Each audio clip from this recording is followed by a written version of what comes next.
বিসমিল্লাহির রহমানির রহিম। আমি আজ আবারও বাংলাদেশের প্রতিটি জনগণকে আমার ভালোবাসা, শ্রদ্ধা এবং আমার নাটোরের বিএনপির অভিভাবক জনাব অ্যাডভোকেট রুহুল কুদ্দুস তালুকদার দুলুভাইকে সালাম জানিয়ে সর্বোপরি এই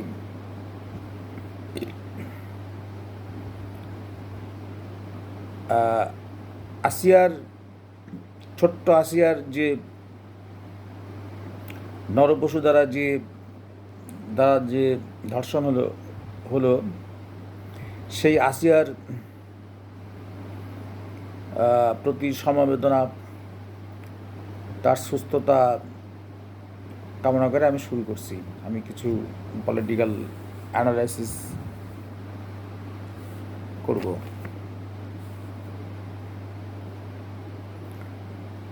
প্রথমত আমি বলতে চাচ্ছি যে বর্তমান বাংলাদেশের প্রেক্ষাপটে আমি আবারও এর আগেও বহুবার আমি বলেছি, আবারও বলছি, সেটা হলো যে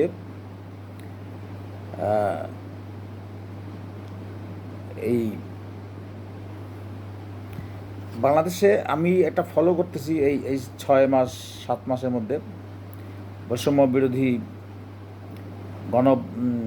জুলাই আগস্টের আন্দোলনের পর থেকে আর নতুন সরকার ইন্টারিম গভর্নমেন্ট আসার পর থেকে যেটা আমি ফলো করতেছি যে এই একটার পর একটা এদেশে একটার পর একটা সমস্যা সৃষ্টি করা হইতেছে পরিকল্পিতভাবে, এবং এভাবে দেশটাকে একটা অস্থিরতা তৈরি করা হচ্ছে, যেটা মোটেও আমি একজন বাংলাদেশের জনগণ হিসেবে এটা কাম্য নয়, এবং বাংলাদেশের মনে করি 18 কোটি মানুষও এটা মনে করে না। বাংলাদেশকে পুরোপুরি অস্থিতিশীল অকার্যকর একটা রাষ্ট্র তৈরি করার পিছনে একটা বড় খেলোয়াড় খেলে যাচ্ছে। এই খেলোয়াড়টা এই 6-7 মাসে অনেকগুলি খেলা তারা খেলেছে, এবং কোনো খেলায় তারা পরাজিত হয়েছে, এবং কোনো যখনই একটা করে খেলা পরাজিত হইতেছে আরেকটা খেলা ধরতেছে, আরেকটা খেলা পরাজিত হইতেছে আরেকটা খেলা শুরু করতেছে। যেমন আমি বলি, ওরা এই আমার দেশে যখন জুলাই আগস্টে যখন ফ্যাসিস্ট হাসিনা বিতাড়িত হলো ইন্ডিয়াতে, ভারতে, তারপরে এদেশ থেকে ম্যাক্সিমাম যে তারা তো সরকার ছিল না, তাদেরকে আমি এমপি মন্ত্রীও বলিলাম, ম্যাক্সিমাম গুন্ডা বাহিনী আওয়ামী লীগের সব ভারতে। শুধু তাদের এমপি মন্ত্রী না, তাদের যে পালিত লালিত যে গুন্ডা বাহিনীগুলা বেশিরভাগই সব ভারতে আশ্রয় নিয়ে আছে। শুধু ওই যে হাসিনা, স্বৈরাচার ফ্যাসিস্ট হাসিনা যে ওখানে আসে তা না, ওইখানে স্বরাষ্ট্রমন্ত্রীর থেকে শুরু করে ওখানে অনেক এমপি, অনেক এই যে আওয়ামী লীগের ক্যাডার থেকে শুরু করে অনেক পুলিশের লোকজন ওখানে তারপরে পালিয়ে আছে। তারপরে আরও শুধু ভারতে প্রায় মিনিমাম 44-45 হাজার এই আওয়ামী লীগের লোকজন ওখানে আশ্রয় নিয়ে আছে, এবং বিভিন্ন দেশে অন্যান্য দেশে যারা লুকে আছে তারাও ভারতে যায়। শেখ হাসিনা ওদের সাথে ওরা কার্যপ্রণালী তৈরি করতেছে বাংলাদেশকে একটা অকার্যকর রাষ্ট্র বানানোর জন্য, এবং পরবর্তীতে তাদের উদ্দেশ্যটা হচ্ছে যে অকার্যকর করে দিয়ে তারা এই বাংলাদেশে আবার একটা তারা আবার হচ্ছে এর মধ্যে মানে একটা ইন করার, মানে ভিতরে প্রবেশ করার একটা, প্রবেশ করে একটা হচ্ছে দেশটাকে আবার একটা যে আগের যে ফ্যাসিস্ট ছিল ওই ফ্যাসিস্টকে আবার ঘুরে নিয়ে আসার একটা পরিকল্পনা হচ্ছে। তো ওরা তো ওইভাবে পারতেছিল না। ডক্টর ইউনূস সরকার গঠন হওয়ার পর এবং বিভিন্ন রাজনৈতিক দল এবং সবাই, বাংলাদেশের জনগণ যেভাবে ধীরে সুস্থে দেশকে এগিয়ে নিয়ে যাচ্ছিল, সরকার সবাই মিলে, কিন্তু ওরা ওরা পরিকল্পিতভাবে তৈরি করে ভারতের পরিকল্পনা এবং হচ্ছে ভারতের সাথে যে এই যে 44-45 হাজার যে বাংলাদেশের যে যারা ওই যে ফ্যাসিস্ট হাসিনার যে আওয়ামী লীগের গুন্ডারা ওখানে আছে এবং তারা প্রতিনিয়ত পরিকল্পনা করতেছে শেখ হাসিনার সাথে, ওই স্বৈরাচার হাসিনার সাথে, এবং করে করে তারা পরিকল্পনাগুলি আমাদের দেশে এখানে যারা তাদের এখানে বাংলাদেশের যারা তাদের পরিকল্পনা বাস্তবায়ন করার জন্য যে ফ্যাসিস্টগুলি বসে আছে তাদের সাথে লিয়াজু করতেছে। যার ফলে দেখেন, আমি বলি আপনারা একটু খেয়াল করে দেখেন, এই যে দ্রব্যমূল্য কেন কমলো না? ওই যে ফ্যাসিস্ট বললাম, যে ফ্যাসিস্ট বসে আছে, ওরা জানে, ভারত জানে, এবং ভারতে যারা লুকায়িত যে হাসিনা এবং হাসিনার গ্যাং যে দ্রব্যমূল্য যত বাড়ানো যাবে, দ্রব্যমূল্য যত অশান্তি করা যাবে, দেশগুলি মানুষকে খেপিয়ে তোলা যাবে, দেশ একটা অকার্যকর রাষ্ট্রে পরিণত হবে। রাষ্ট্রের যে আরেকটা গুরুত্বপূর্ণ অংশ হচ্ছে আইন শৃঙ্খলা। এই যে পুলিশগুলিকে অকার্যকর করে রেখে দেওয়া হয়েছে। এগুলি কিন্তু সবগুলি ছক মোতাবেক এবং পরিকল্পিতভাবে চলতেছে।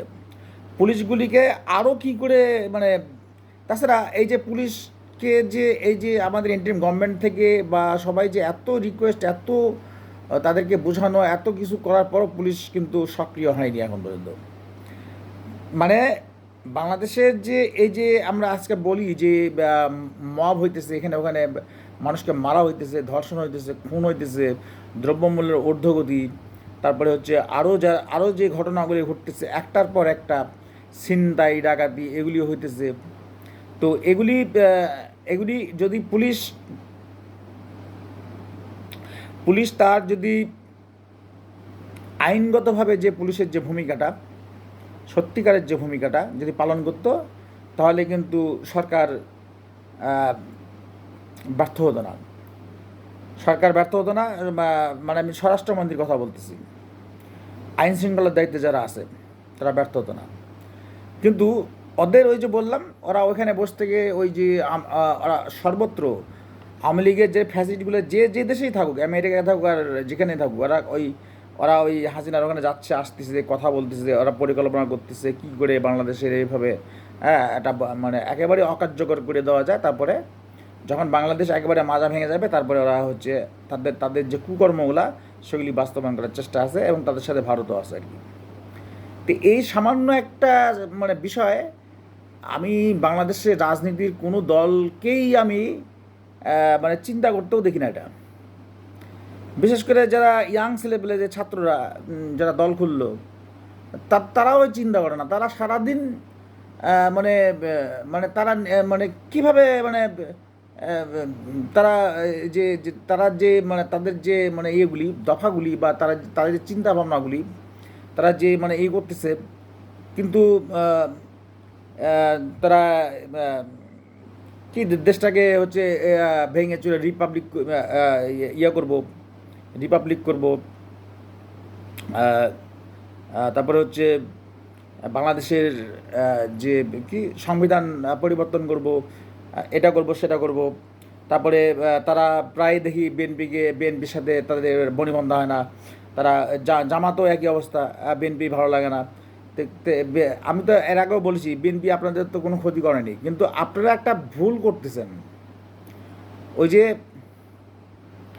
যে বাংলাদেশ একটা ছোট দেশ, ঠিক আছে, কিন্তু আমি আপনাদের কী করে বুঝাই, আমি আমার কথা দিয়ে আপনাদেরকে আমি বোঝাইতে পারতেছি না যে এখানে ওরা ওই আপনারা যে উদ্দেশ্যে বা আপনারা যে উদ্দেশ্যে, আমি ছাত্র এবং জনগণ, বাংলাদেশ সব জনগণকে বলি যে উদ্দেশ্যে বাংলাদেশের যে 5ই আগস্টের ঘটনাটা ঘটছিল, সেটা ছিল যে একটা দুষ্ট সরকার,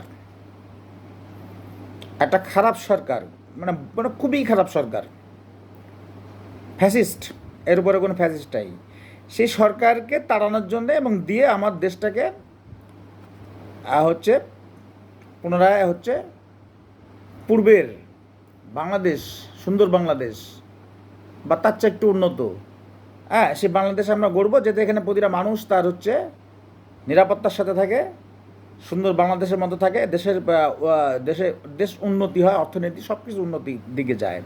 এটাই আমরা চাইছিলাম, মানুষের নিরাপত্তা, মানে প্রত্যেকটা জিনিস, খুন ধর্ষণ এগুলি কিছুই হবে না। কিন্তু দেখেন ওরা একটার পর একটা করছে। প্রথমে দ্রব্যমূল্যগুলি পুলিশকে অকার্যকর করছে প্রথমে, যাতে পুলিশ কোনো কাজে সরকারকে হেল্প না করে। পুলিশ স্টপ হয়ে গেছে, অনেক পুলিশ পালায় গেছে, অনেক পুলিশ ইন্ডিয়াতে যা আশ্রয় নিছে। মানে পুলিশ একেবারেই ওদের একটা অংশ, পার্ট, এটা আমরা বুঝে ফেলছি।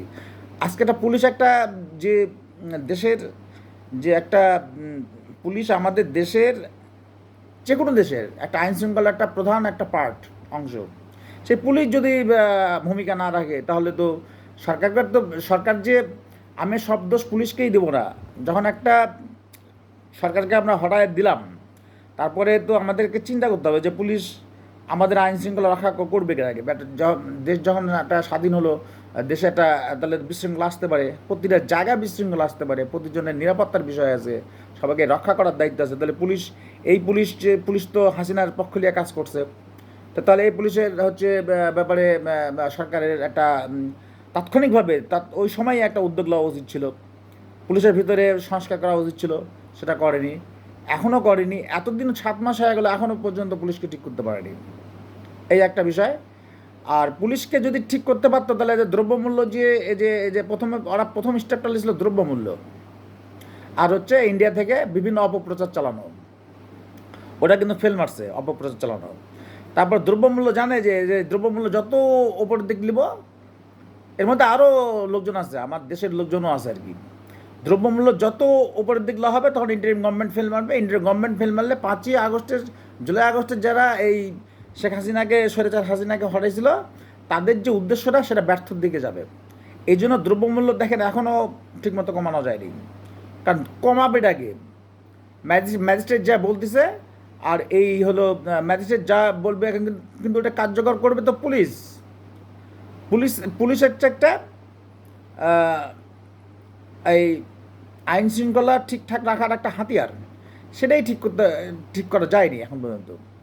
আচ্ছা, যখন দেখলো ওরা যে এর মধ্যে দ্রব্যমূল্য বেশি রেখেও যখন এই সরকারকে ওরা হচ্ছে না, এদেশের মানুষ বেশি দামে কিনে খেয়েও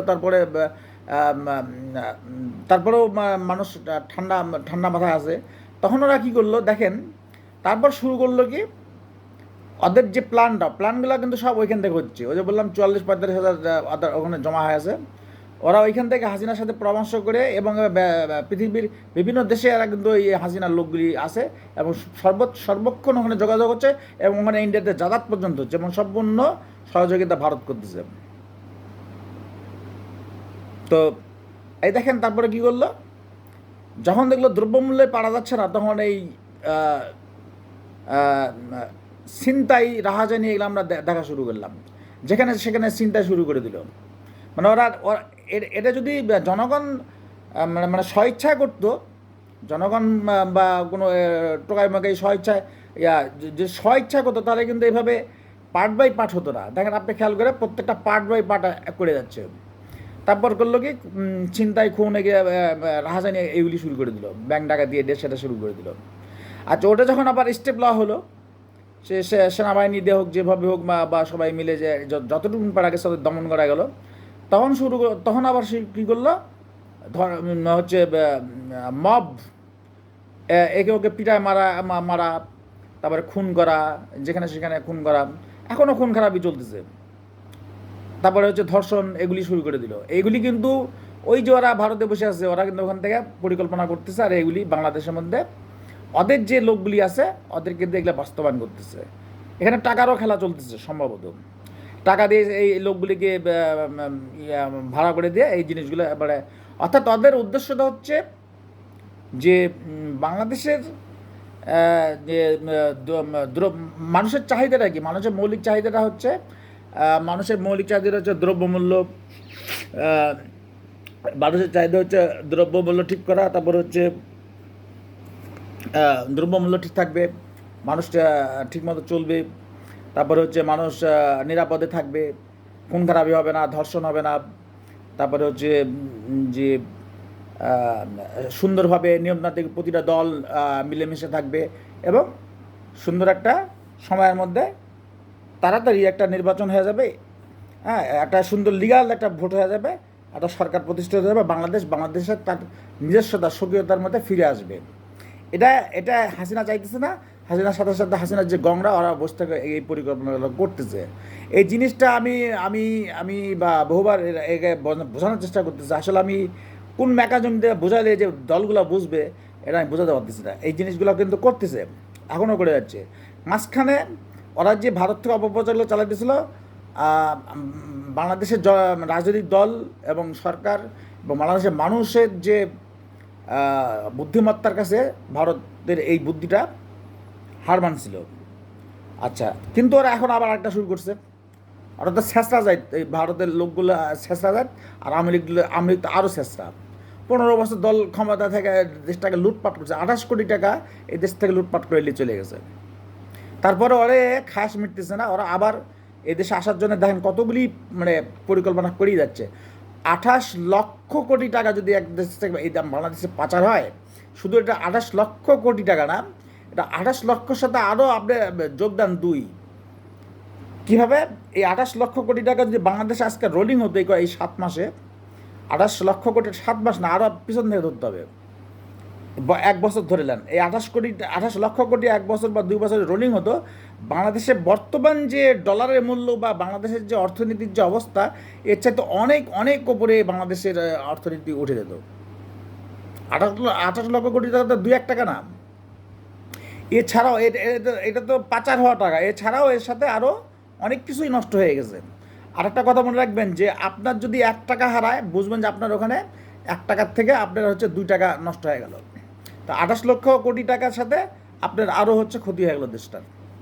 কারণ এটা দেশের একটা রিজার্ভ, এই রিজার্ভের টাকা, বিভিন্ন টাকা, এই টাকাগুলি থাকতো তাহলে বাংলাদেশের ব্যবসা বাণিজ্য এবং এই যে এখন বাংলাদেশের অনেক কলকারখানা অনেকগুলি বন্ধ হওয়ার মতো অবস্থা হয়ে আছে, তো এগুলি কিন্তু ঠিক হতো কিন্তু, বা তাহলে কী হতো, এই 1-2 বছরে বাংলাদেশ অর্থনৈতিকভাবে আরও উন্নতির দিকে যেত, বাংলাদেশের মানুষগুলো ভালো হতো, বা দ্রব্যমূল্যগুলোও হয়তো বা অনেকটা লাইনে চলে আসতো। এই জিনিসটা দেখেন কি একটা করছে, এটা আমি সরকারকে বলবো যে টাকাগুলি ফেরত আনা যায় কিনা।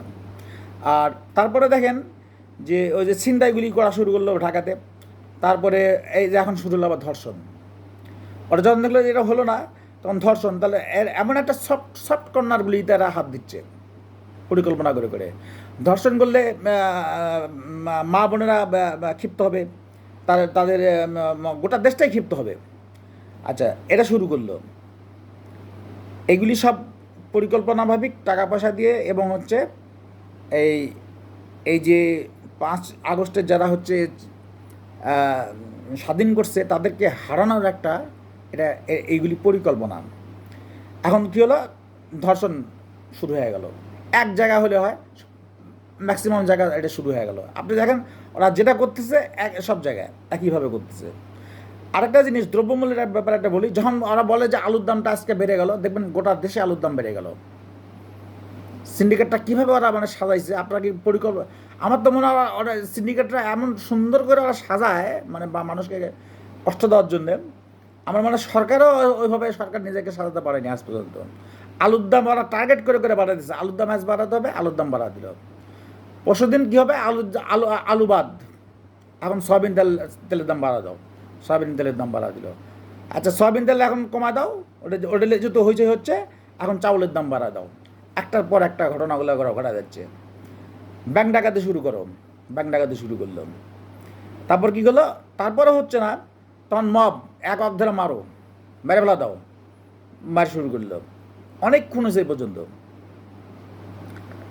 যার কোনো আমরা হদিস খুঁজে পাচ্ছি না, কারণ পুলিশ নিষ্ক্রিয় না। যে এখানে যে যতই হচ্ছে অর্ডার করুক, ইন্টেলিজেন্স করুক, যাই করুক, কিন্তু ঘটনা হচ্ছে যে সব দরকার আছে, কিন্তু পুলিশের একটা ভূমিকা হচ্ছে যে পুলিশ নিজে একটা হাতিয়ার, সে ধরে নিয়ে আসবে, বেঁধে নিয়ে আসবে, আটকাবে, তারপরে তো তাদেরকে পিটাবে, তারপরে তো হচ্ছে এই জিনিসগুলি হচ্ছে কমবে। এই মবের দ্বারা মব এবং বিভিন্নভাবে মানুষকে খুন খারাপি ঘরের মধ্যে ঢুকে বিভিন্নভাবে খুন খারাপি শুরু করলো। এটা পুরো পরিকল্পিত। দেখেন খেয়াল করে, ঘরে ঢুকে ঢুকে মারা শুরু করলো, এটি ওটি লাশ পড়ে থাকা শুরু করলো। তার মানে ওরা ওখান থেকেও পরিকল্পনা করতেছে। বাংলাদেশের জেলে যেগুলি নেতা বসে আছে, বাংলাদেশের আওয়ামী লীগের ফ্যাসিস্ট হাসিনার যে নেতাগুলা, এখান থেকেও পরিকল্পনা হচ্ছে কিন্তু। কারণ ওই যে ওই নেতাগুলার তো যে ডিউটি দেয় তো পুলিশগুলা, আর পুলিশগুলো সবই আপনারা মনে করেন না যে পুলিশগুলা হচ্ছে এই হচ্ছে 5 আগস্টের এই সরকারের পক্ষের সব, জেলখানা বলেন আর যেটি বলেন, এই সব পুলিশগুলা সমস্ত পুলিশ হচ্ছে পুলিশ, এবং এর মধ্যে বিভিন্ন জায়গার হচ্ছে ইয়ের লোক আছে, প্রশাসনের আছে, বিভিন্ন জায়গার আছে, এরা সব আওয়ামী লীগের লোকজন। তো ওরা তো চায়, ওরা চাচ্ছে যে এটাই, ওরা আসলে দেশটাকে ভালোবাসে না। আমরা যতই আবেগে বলি যে দেশটাকে ভালোবাসে, দেশটা মা, ভালোবাসে, এই করে সে করে, এগুলো ভাওতাবাজি কথাবার্তা। আমি নিজে কি বলতেছি, এগুলো ভাওতাবাজি। এই দেশের লোক ওগুলো বুঝে না। ওরা বুঝে কি যে হাসিনার মধ্যে একটা স্বৈরাচার আসলে তো লক্ষ হাজার মানে যে নিম্ন স্তরের একটা লোক, যেটা যে নিম্ন স্তরের লোক, সে হচ্ছে 1000 কোটি টাকার মালিক হয়ে যেতে পারে। যে মমতাজের মতো গান গায়, সে হচ্ছে 100 কোটি টাকার মালিক হয়ে যেতে পারে। যে হচ্ছে ওই ইয়ার কি বলে, যে শেখ হাসিনার বেটা জয়াকে ঘুমানোর জন্য যে একটু ঘুম পাড়া দিয়ে আসে যে মেয়ে, সেও হচ্ছে 1000 কোটি টাকার মালিক হয়ে যেতে পারে। তো সেই হাসিনাকেই তো ওরা পছন্দ করে। হাসিনা ফ্যাসিস্ট হোক, যাই হোক, দেশের দেশ মারা যাচ্ছে যাক, কিন্তু ওরা ওই ওই হাসিনাকেই চায়। প্রশাসনের যে বিশেষ ক্যাডাররা বলেন, ওরাও তাই চায়। ওরা দেখে যে হাসিনা থাকলে তো কোনো কৈফিয়ত দেওয়া লাগে না, খালি একটু চামচামি করলে তো হাজার হাজার কোটি টাকা বানান যায়, বিদেশে টাকা পাঠান যায়, এই করা যায়, সেই করা যায়। তো এই জন্যই ওরা মানে হাসিনাকে, ওই ফ্যাসিস্ট হাসিনাকেই ওরা লাইক করে, এই পুলিশও লাইক করে। বিশেষ করে আমি পুলিশকে বেশি দোষ দেবো, আর প্রশাসনের মধ্যে কিছু আছে তাদেরকে আমি দোষ দেবো। তো ওরা আসলে এই যে আমরা বলি যে যতই হচ্ছে ওই কাব্যিক কথাবার্তা বলি যে হচ্ছে বাংলাদেশ হবে কি, বাংলাদেশ হলো এরা দেশকে ভালোবাসবে, মাতৃভূমিকে ভালোবাসবে, এই করবে সেই করবে, হ্যাঁ, হয়তো বা তাদের ভুলটা বুঝতে পারবে, পুলিশ বুঝবে, প্রশাসনের লোক বুঝবে, এই বুঝবে সে বুঝবে, এগুলো ভাওতাবাজি কথাবার্তা। আসলে দেশকে কেউ ভালোবাসে না।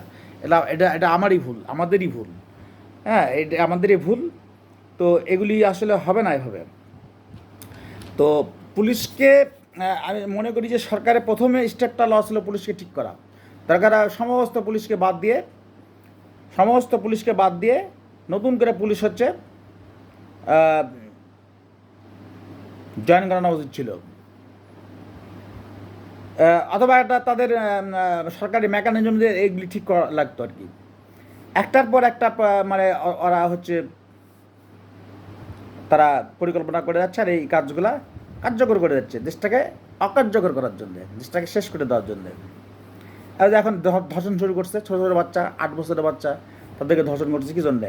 যাতে একটা সেন্টিমেন্ট বাংলাদেশের বড় একটা অংশের উপরে যাতে একটা সেন্টিমেন্ট গ্রো করে যে 8 বছরের বাচ্চাকে হচ্ছে রক্ষা করতে পারে না যে সরকার, তাহলে ওই 5 আগস্টের সরকার হচ্ছে 5 আগস্টের অভ্যুত্থানের কী মূল্য থাকলো? এই জিনিসটা ওই ইন্ডিয়াতে বসে থেকে শেখ হাসিনা ওই আর তাদের যে সাঙ্গপাঙ্গরা এবং ইন্ডিয়ারও কিছু হারামজাদা বদমাশ আছে, তারা এই বুদ্ধিগুলো তৈরি করতেছে। তারা করে করে এইগুলি বাংলাদেশে অ্যাপ্লাই করতেছে, ওই দাবার বোর্ডের মতো এখানে অ্যাপ্লাই করতেছে এই দেশটাকে অকার্যকর করে দেওয়ার জন্য। আচ্ছা, তারপরে সেনাবাহিনীর বিষয়ে ওই যে একটা বলি, সেনাপ্রধান তো স্বৈরাচার হাসিনার আত্মীয় হয়, এই একটা ইস্যু নিয়ে। হ্যাঁ, সেনাবাহিনী সেদিন 5 জুলাই আগস্টে সেনা অফিসারেরা অতটা হেল্প করে নাই, কিন্তু যারা সৈনিক, যারা নিম্ন স্তরের দিকে যে সৈনিকগুলি ছিলেন, তারা কিন্তু দেশটাকে আসলে তারা ভালোবাসছিল। সেদিন সে দেশটাকে ভালোবাসছিল বলেই সেদিন কিন্তু তারা একেবারে স্টেট ওই ছাত্র জনতার পক্ষ নিয়েছিল। এটা এটা এটা বিশাল একটা কাজ করছিল সেদিন। আর আর ওই সৈনিকেরা বা নিম্ন স্তরের যে আরবি সেনাবাহিনীগুলো ছিল বাংলাদেশের, তারা যে ছাত্র জনতার উপরে সাথে যে হচ্ছে এক হয়ে গেল, হয়ে হচ্ছে তারা জনগণকে সেভ শুরু করলো, তখন এই ওয়াকারুজ্জামান সেনাপ্রধান সেও তো আর না না করে পারে নাই, সে বাধ্য হয়ে হোক আর যেভাবে হোক সে তখন জনতার কাতারে আসতে বাধ্য হয়েছে। আচ্ছা, যা হোক, এখন পরবর্তীতে আমরা দেখলাম যে সেনাবাহিনী ওইটুকু যে অ্যাকশান নিল এবং বন্যা যে হলো তখনও অনেকটাই অ্যাকশান তাদের দেখলাম, পরবর্তীতে সেনাবাহিনীর আমরা অ্যাকশান দেখি না। তো এর ভিতরে সেনাবাহিনীর ভিতরেও যে যে যে কিছু কিছু অফিসার আছে বা ইয়ে আছে, তাদের গাফিলতি আছে কি না, যেমন ওই যে ভারতের একবার ইয়ে আসলো, সেক্রেটারি আসলো, এসে কি করলো, সেনাপ্রধানের সাথে যা মিটিং করতেছে গোপনে দাও। তো এগুলি অনেকগুলি মানে ওদের যে মিশন, মানে ভারত থেকে যে যে হাসিনা বা ভারতের যে যে ভারত সরকারের যে মিশনগুলি এবং তাদের কথাবার্তাগুলি, আমার বক্তব্য, তোমরা কারা? ভারতকে প্রশ্ন করি আমি, তোমরা কারা আমাদের বাংলাদেশকে নিয়ে এত চিন্তা করার? আমরা বাংলাদেশে একটা সুন্দর নির্বাচনের মাধ্যম দিয়ে আমরা বাংলাদেশকে বাঁচাতে হবে, বাংলাদেশের মানুষগুলিকে বাঁচাতে হবে। তো তোমরা কারা? তোমরা সারাদিন কেন বাংলাদেশকে নিয়ে এত মানে উদ্বিগ্ন? এবং তোমাদের প্রধানমন্ত্রীতে শুরু করে তোমাদের পররাষ্ট্রমন্ত্রী, তোমাদের প্রত্যেকটা এবং তার ওখানে তোমরা হচ্ছে ওখানে শুধু শেখ হাসিনা না, 44-45 হাজার হচ্ছে আওয়ামী লীগের স্বৈরাচারের ক্যাডারদের ওখানে আশ্রয় দিয়ে রাখছে। তার মানে তোমরা তো উঠে পড়ে লাগছো বাংলাদেশের পিছনে। আর বাংলাদেশের রাজনৈতিক দলগুলি, আমি এটি বলতে চাচ্ছিলাম, বাংলাদেশের রাজনৈতিক দলগুলি এই ব্যাপারগুলি বুঝেই না, ওরা নিজেরা কাজাল করে। জামাত সারাদিন ওই একই কথা বলে যাচ্ছে যে আমি এই করবো এই করবো। আরে তুই তো করবো, ওই বৈষম্য বিরোধী ওরা বলতেছে আমরা করবো, হ্যাঁ, অন্যান্য দলও বলতেছে আমরা করবো, হ্যাঁ, আমরা দেশটাকে এভাবে গড়ে তুলবো, কিন্তু গড়ে তোলার আগেই তো দেশটা অকার্যকর করে দিচ্ছে, ভোট তেষ্টা মেরে দিচ্ছে। ডক্টর ইনুস ঠান্ডা মাথার মানুষ, ও বুঝতেছে, ও বুঝে, কিন্তু বেচারা বুঝার কিছু করতে পারতেছে না। তার যে ইনস্টিটিউশনগুলো, তার যে সেনাবাহিনী, তার যে পুলিশ, তারা তো ঠিকমতো কাজ করতেছে না এখানে। তার যে ঠিকমতো কাজ করতো, তাহলে ইউনিস অবশ্যই এই জিনিসটা এই যে সমস্যাগুলি বললাম, ধর্ষণ, খুন বা দ্রব্যমূল্য ঊর্ধ্বগতি, যা এই যে মপ টপ, এগুলি সব ঠিক করে ফেলতে পারতো, আরও সুন্দরভাবে করতে পারতো। সর্বোপরি তারপরে তাদের যে উপদেষ্টাগুলো হচ্ছে, তাদের বডি ল্যাঙ্গুয়েজ এগুলি ভালো না, তাদের মানে তাদের মানে কার্যকর ভূমিকাও খুব একটা ভালো না, এবং তার বুদ্ধিমত্তা যে কী করে যে একটা ফোর্সকে বা ঠিক করা যায়, সে সেনাবাহিনী হোক আর পুলিশ হোক আর যেটাই হোক, তাদেরকে লাইনে নিয়ে এসে দেশের কাজে লাগানো যায়, এই বুদ্ধিগুলি তাদের কম। এটা আমি বলছিলাম। আর লাস্ট টাইমে আরেকটু বলতে চাই শেষে, যে হলো বিএনপিকে আমি একটু বলতে চাই। আমি আমাদের রাষ্ট্রনায়ক, আমাদের নেতা জনাব তারেক রহমানকে আমি বলতে চাই, এবং আমাদের প্রত্যেকটা নেতাকে, বিএনপির যত নেতা কর্মী সবাইকে আমি বলতে চাই একটা জিনিস, সেটা হচ্ছে যে আমার মনে হয় দেশের এই ক্লান্তির, আমি তো এটাকে, ওরা যতই বলুক যে ভোটে এই দেবো আসলে ভোটটা ওই পর্যন্ত দেশের অবস্থা আরও কত খারাপের দিকে যাবে আল্লাহ পাক জানে। তো আমি যে বলছিলাম যে যত তাড়াতাড়ি ভোটটা হয়, তাহলে মনে হয় আমার এইগুলো অনেকগুলি আমরা ভাড়া থেকে বেঁচে যেতাম। ওই জন্যেই আমি বলি যে বিএনপি একা ভোট করলেও বা সে বিশাল ভোটে বিজয় হবে।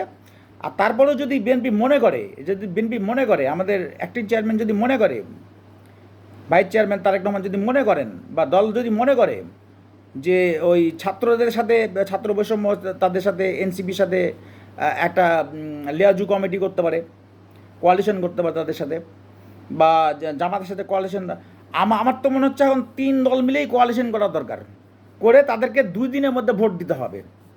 কোয়ালিশন করে 2 দিনের মধ্যে ভোট দিয়ে এই যে 44-45 হাজার লোক ভারতে বসে থেকে এবং বাংলাদেশে বসে থেকে আরও যারা বাংলাদেশ অকার্যকর করতে যাচ্ছে, তাদের এই অকার্যকর করার ক্ষমতাটাকে ব্যর্থ করে দিতে হবে।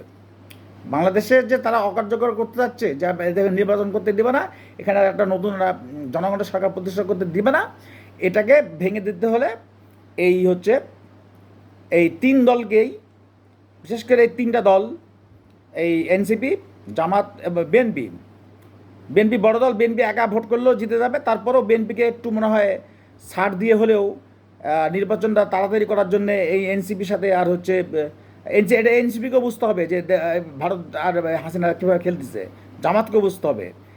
কোয়ালিশন করে আপনারা তিনজনই এখন আর কোনো বিতর্ক নেই, কোনো কথা হবে না, আপনারা তিনজনই মিলে যান, মিলে যে কোয়ালিশন করে তাড়াতাড়ি নিউজকে চাপ দিয়ে, ডক্টর নিউজকে চাপ দিয়ে ভোট করে ফেলে যান, করে দিয়ে দেশটাকে শান্তি করেন এবং ধীরে ধীরে দেশটাকে উন্নতির দিকে নিয়ে যান। আমি এটাই বলতে চাচ্ছিলাম।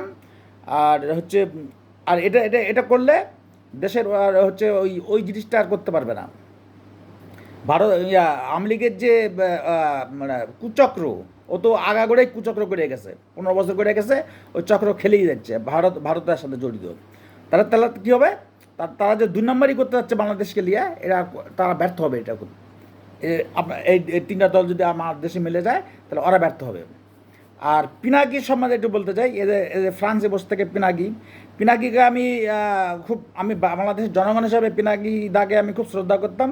তার 5ই আগস্ট পর্যন্ত তার ভূমিকা ভালো ছিল, কিন্তু তাকে এখন আমার কাছে তাকে তো মাফিয়া মনে হয় পিনাকি। সে কি ভারতের এজেন্ট, না কোথাকার এজেন্ট, না কিসের এজেন্ট, না আওয়ামী লীগের এজেন্ট, না আমরা এটা বুঝি না। তার কথাবার্তা, সে কখনো আর্মিদের গালি পারতেছে বুঝতে, কখনো হচ্ছে বিএনপিকে গালাগালি করতেছে, কখনো হচ্ছে মানে তার যে ওই কোত্থেকে সব তথ্যমত্র আবিষ্কার করে নিয়ে যে এই কথা বলতেছে, কিন্তু বুঝতেছে না যে আমার দেশ তো ফরাসি না, তোমার দেশ, তুমি ফ্রান্সে থাকো, ফরাসিতে বিপ্লব হয়েছিল, ওটা একটা বিরাট একটা বিষয় ছিল, সেখানে একটা বিপ্লব হয়েছিল। তো আমার দেশে ওরকম পরিস্থিতি হয়নি যে ফরাসি বিপ্লব করতে হবে। তুমি ওইভাবে ছাত্রদের পাম মারতেছ, তুমি ওইভাবে পাম মারছো, উস্কানি মারতেছ।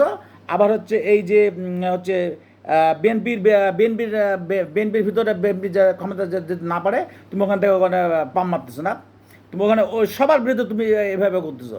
আবার ওদিকে কথাবার্তা বলতেছো যে কি হলো হলো তুমি ভারতের দেখতে পারো না, কিন্তু তুমি তো নিজেই ভারতের লোক। এখন আমার মনে হচ্ছে তুমি যদি ভারতের লোক না হতে তাহলে 5ই আগস্টের পর তুমি চুপ থাকতে। তুমি চাইতে বাংলাদেশে একটা নির্বাচন তাড়াতাড়ি হয়ে যাক, সব দল মিলে, প্রত্যেকটা দল মিলে নির্বাচন হয়ে যাক, দেশটা একটা স্টেবল হোক, এটাই তুমি চাইতে। আর তুমি ওখানে বসে থেকে একবার সেনাবাহিনীকে গুতা মারো, একবার হচ্ছে বিএনপিকে গুতা মারো, একবার জামাতে গুতা মারো, একবার হচ্ছে ছাত্রদের গুতা মারো। ব্যাপারটা কি? এতে ছাত্রদেরকে এই যে বিপ্লব করার জন্য, যে আবারও বিপ্লব করার জন্য যে বুদ্ধিগুলি দাও, এই পিনাকি তুমি দাও। তুমি এগুলো করবে না। তোমার কথার জন্য যদি দেশের ক্ষতি হয়, দেশের যদি অকার্যকর হয়ে যায়, দেশের দুর্ভিক্ষ লাগে, তোমাকে ফ্রান্সে থেকে ধরে নিয়ে আসবো। কিন্তু তুমি ভেবো না তুমি একটা মানানো হয়ে গেছো, ফাটা ফেলা দেবো পিনাকি। তুমি কিন্তু খুব বদমাস। ভালো আছে তোমরা বিদেশে থাকো, তুমি যদি মারা না হতো বাংলাদেশ থেকে আন্দোলন করতে, তুমি বাংলাদেশে বসতে আন্দোলন করতে, ফ্রান্সে পারলার কি জানো তুমি? বেয়াদব লোক, ওখানে বসে থেকে দেখে দেশটা শেষ করতেছো। আমি কিছু বলতে চাচ্ছি না। দেশ 3 দলকে বলতেছি আপনারা সবাই মিলেমিশে ভোট করে ফেলে দেন। ডক্টর নিউজকেও বলতেছি আপনারা এই 3 দলের সাথে বসে থেকে তাড়াতাড়ি 2 দিনের মধ্যে ভোট করে ফেলে দেন। দিয়ে এই যে হাসিনার যে গংরা যে ভারত প্ল্যান করতেছে, এই প্ল্যান যাতে ভেস্তে যায়, সেই জন্য ভোট করে ফেলে দেন। আমি এই বলে আমার বক্তব্য শেষ করছি।